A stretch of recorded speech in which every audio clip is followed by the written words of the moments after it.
Next आपके पास है wild life. और वाइल्ड लाइफ में देखें, सबसे पहले आपको वाइल्ड लाइफ की डेफिनेशन बता रहे हैं। Wild life refers to all non cultivated plants and non domesticated animals. Wild life क्या होती है?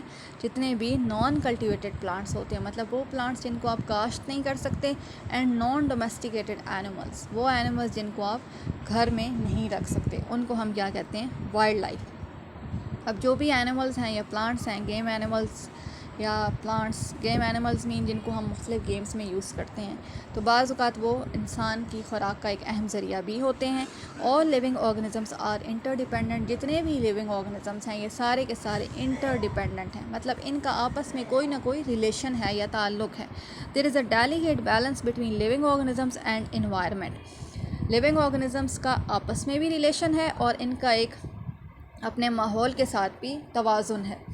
Man has been disturbing this balance since very long. ये ह्यूमन इम्पैक्ट बता रहे हैं आपको कि इंसान इस बैलेंस को, जो लिविंग ऑर्गेनिजम्स का आपस में है या लिविंग ऑर्गेनिजम्स का इन्वायरमेंट में जो एक बैलेंस है या तवाज़ुन है या ताल्लुक़ है, इंसान इसको बहुत अरसे से मुतासिर कर रहा है। Man's decisions regarding the usefulness और harmfulness of the wild life have led to severe disturbances in natural habitats.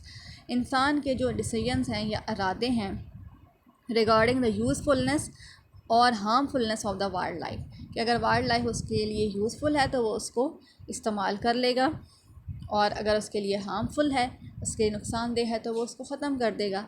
तो ये वाइल्ड लाइफ के हवाले से जो इंसान की इरादे हैं या उसके जो भी स्टेप्स हैं जो वो ले रहा है, वो इन्वायरमेंट में या नेचुरल हैबिटेट में एक डिस्टर्बेंस क्रिएट कर रहे हैं। As a result many animals and plants have either become extinct or else in their number as to be on the verge of extinction. These are known as the endangered species. अभी आपको बता रहे हैं कि endangered species क्या होती हैं।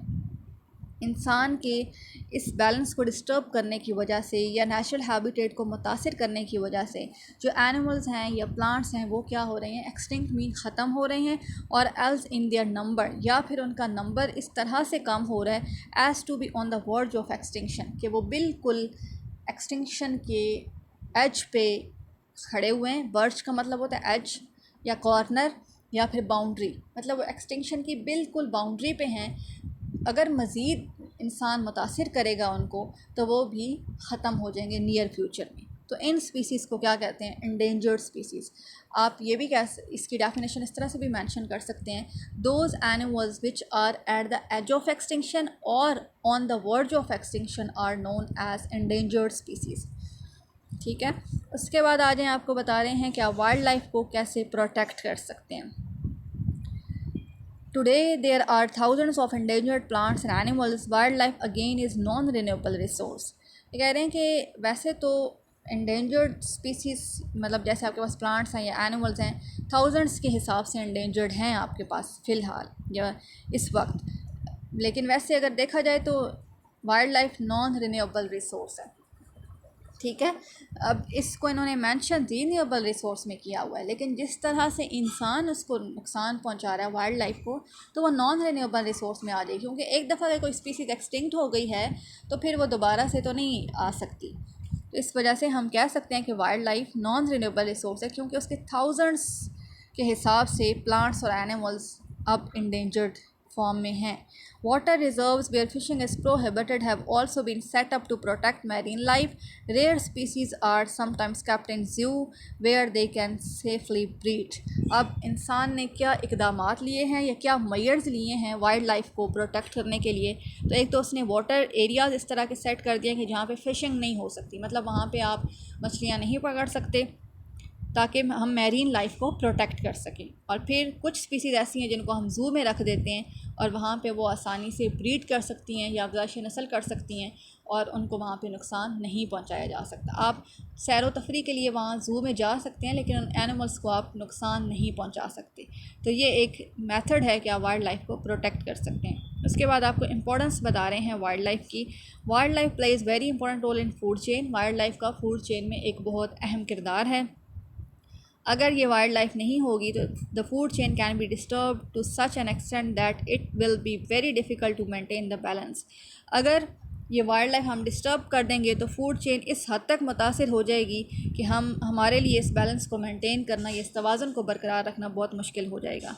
The effects of changes in the environment brought about by man are becoming more and more apparent with the passage of time.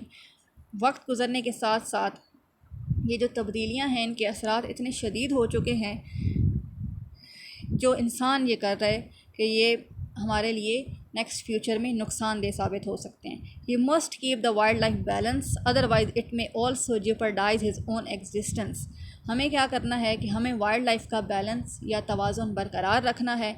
अगर हम ऐसा नहीं करेंगे तो इट मे ऑल्सो जेपरडाइज का मतलब होता है ख़तरे में डाल लेना। तो हमारा अपना वजूद ही या हमारी अपनी ज़िंदगी ही ख़तरे में पड़ जाएगी। तो हमें क्या करना है कि हमें वाइल्ड लाइफ को बैलेंस करना है ताकि हमारी फूड चेन बरकरार रहे। अगर फूड चेन अपसेट हो जाएगी तो ये बैलेंस इस हद तक मुतासर हो जाएगा कि हम इसको कंट्रोल नहीं कर सकेंगे। तो हमें इन तब्दीलियों को कंट्रोल करना है ताकि वाइल्ड लाइफ मुतासर ना हो और हमारा अपना वजूद या हमारी अपनी ज़िंदगी भी ख़तरे में ना पड़े। ठीक हो गया।